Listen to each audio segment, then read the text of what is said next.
Assalamualaikum pemirsa, bersama saya Adi Ijra Saputra dari acehtinta.rakyat.com. Saat ini sedang berada di SMP Negeri 3 Siompin, Kecamatan Suro, Kabupaten Aceh Singkil, Provinsi Nangro Aceh Darussalam. Pada hari Kamis, 4 Agustus 2022, pukul 09.27 WIB.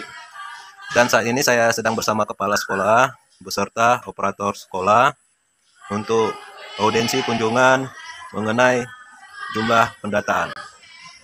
Kalau boleh kita tahu, sama apa tadi, sama Pak Operator ya? Sama Pak apa namanya? Pak Amran, Pak ya? Kalau kita boleh tahu Pak Amran, saat ini jumlah siswa untuk SMP Negeri 3 Siompin, Kecamatan Suro, Kabupaten Aceh Singkil ada berapa? 104 siswa. 104 siswa Pak ya, pada saat ini. Ya. Itu untuk pria dan wanitanya. Ya, seluruhnya ya. Kalau untuk jumlah tenaga di sekolah semacam tenaga pendidik atau lain-lain ada berapa kita seluruhnya 18. Berapa orang yang PNS? 11 orang PNS, ya. 7 orang honor. 7 orang honor. Untuk tenaga P3K, P3K-nya 1 semua. Ya. Yang lain-lain tidak ada itu. Ya, honor sekolah semua. Sudah tercantum itu semua, istilahnya baik tenaga operator apa dan lain-lain. Itu semuanya keseluruhan.